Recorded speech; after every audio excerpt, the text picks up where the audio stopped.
السلام علیکم قارئین، میرا نام سید محمد زید رسا ہے۔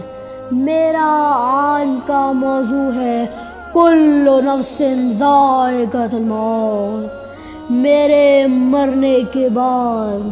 کویتی کالم نگار عبداللہ الجار اللہ اس دار فانی سے رحلت کر چکے۔ ان کا ایک مضمون جو بہت سبق آموز ہے، اس کا ترجمہ پیش خدمت ہے۔ میں اپنی موت پر بالکل پریشان نہیں ہوں گا، اور نہ مجھے اپنی میت کے بارے میں کوئی فکر ہوگی، اس لیے کہ میرے مسلمان بھائی یہ ضروری کارروائی کر دیں گے۔ میرے کپڑے مجھ سے اتار لیے جائیں گے، مجھے غسل دیا جائے گا، کفن پہنایا جائے گا، اور مجھے میرے گھر سے نکال کر نئے گھر قبر کی طرف لے جایا جائے گا۔ بہت سے لوگ میرا جنازہ پڑھنے کے لیے آئیں گے، بلکہ بہت سارے دوست احباب اپنا کام کاج چھوڑ کر مجھے دفنانے کے لیے آئیں گے۔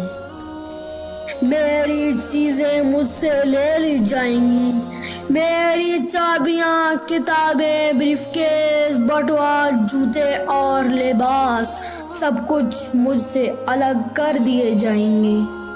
اگر میرے وارث راضی ہو گئے تو ان چیزوں کو صدقہ کر کے مجھے بھیج دیں گے تاکہ مجھے فائدہ دے۔ یہ بات اچھی طرح نوٹ کر دیں کہ دنیا مجھ پر بالکل غمزدہ نہ ہوگی۔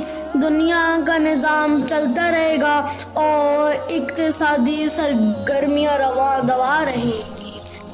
میری نوکری پر دوسرا آدمی مقرر ہو جائے گا، میرا مال میرے جائز وارث کو منتقل ہو جائے گا۔ میری موت کے ساتھ جو چیز سب سے پہلے مجھ سے چھین لی جائے گی وہ میرا نام ہوگا، اس لیے جب میری سانس نکل جائے گی تو لوگ کہیں گے لاش کہاں ہے؟ یہاں میرا نام نہیں لیا جائے گا۔ اور جب نماز جنازہ کا وقت ہوگا تو لوگ کہیں گے جنازہ کہاں ہے؟ یہاں بھی میرا نام نہیں لیا جائے گا۔ اور جب مجھے قبر میں اتارنے کا وقت آ جائے گا تو لوگ کہیں گے میت کہاں ہے؟ یہاں پھر میرا نام نہیں لیا جائے گا۔ اس لیے مجھے دھوکے میں نہیں رہنا چاہیے اپنے نام، نسب، قبیلہ، منصب اور شہرت سے۔ تو کتنی حقیر ہے یہ دنیا اور کتنی عظیم ہے وہ دنیا۔ تو اے زندہ انسانوں، تمہارے غمخوار تین طرح کے لوگ ہیں۔ وہ لوگ جو آپ کو واجبی سے جانتے ہیں، پھر تمہارے دوست جو چند ساتھ یا چند ایام غم زدہ ہوں گے، وہ پھر اپنی معمول کی زندگی کی طرف لوٹیں گے اور آپس میں ہنسی مذاق کریں گے۔ سب سے زیادہ غم تمہارے گھر میں ہوگا، تمہارے گھر کے لوگ غمزدہ رہیں گے، ہفتہ، 2 ہفتے، مہینہ یا زیادہ سے زیادہ 1 سال، اور پھر اس کے بعد آپ کو یادداشتوں کے ریکارڈ روم میں محفوظ کر دیں گے۔ لوگ کے درمیان تمہارا قصہ مکمل ہو گیا، اب حقیقی قصہ شروع ہو گیا، اور وہ یہ کہ تمہارا جمال، مال، اولاد، عالیشان گھر تم سے الگ ہو گئے، اور اب تمہارے پاس صرف تمہارے اعمال رہ گئے، اور یہاں سے حقیقی زندگی شروع ہو گئی۔ سوال یہ ہے کہ تم نے قبر اور آخرت کے لیے کیا تیاری کی ہے، اس لیے پورے شوق کے ساتھ ان امور کا اہتمام کیجیے۔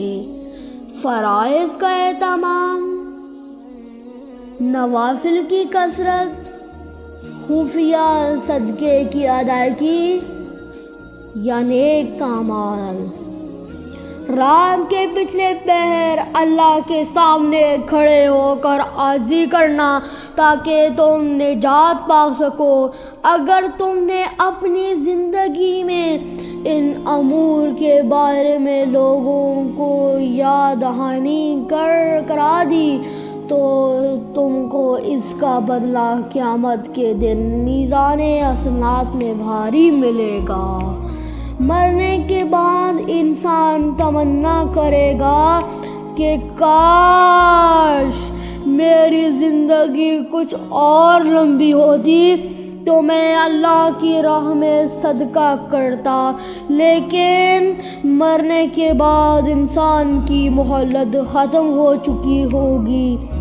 اس کا ذکر سورہ منافقون میں اس طرح سے ہے: اے ایمان والو، تمہارے مال اور تمہاری اولاد تمہیں اللہ کی یاد سے غافل نہ کر دیں، اور جو ایسا کریں گے وہی خسارے میں رہیں گے، اور اس میں سے جو ہم نے دیا ہے خرچ کرو، اس سے پہلے کہ تم میں سے کسی کی موت آ پہنچے۔ پھر وہ کہے، میرے رب، تو نے کیوں مجھے تھوڑی مدت تک مہلت نہ دی کہ میں صدقہ کرتا اور نیکوں میں ہو جاتا؟ مگر اللہ کسی کو جب اس کی اجل آ جاتی ہے تو مہلت نہیں دیتا، اور اللہ تمہارے عملوں سے باخبر ہے۔